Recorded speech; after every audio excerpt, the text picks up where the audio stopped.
L'histoire que je vais vous raconter ce matin, je la trouve à la fois intéressante et désolante. Je vais vous parler de ça. C'est une chaise pliante. Et cette chaise-là, elle est devenue le symbole de la lutte contre le racisme. C'est même un article très sérieux du New York Times qui en parle, dont je vous traduis le titre.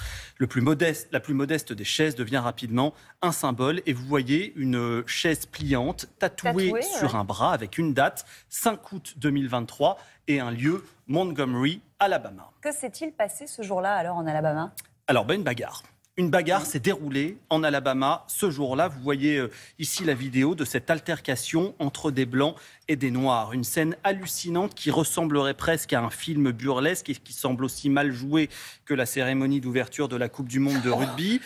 Et c'est là, dans ce chaos interracial, qu'un homme brandit, vous le voyez à gauche, vous voyez en tous les cas la chaise à gauche, cette fameuse chaise pliante, et s'en sert comme une arme. Bilan, des blessés légers, 4 inculpations d'agression. Alors depuis, il y a eu des parodies de cette bagarre-là, des clips humoristiques, des reconstitutions vidéo. Vous en voyez ici quelques exemples et à chaque fois on retrouve la fameuse chaise ironiquement mise en scène, à la fois comme une arme ou comme un objet, en tous les cas de lutte, comme un symbole. Et dans l'article du New York Times qui m'a fait découvrir cette histoire, il y a aussi une photo de boucle d'oreille créée par une artiste à l'effigie, là encore, de cette chaise pliante. Et je vous disais avoir en effet le fessier entre deux chaises, et je vais vous dire pourquoi. Parce qu'en réalité, cette bagarre, même si les parodies peuvent être drôles, eh bien ça reste le signe d'une Amérique racisme, et d'un racisme qui est encore très fort en 2023. Et cette chaise-là, c'est le symbole du débat entre la différence,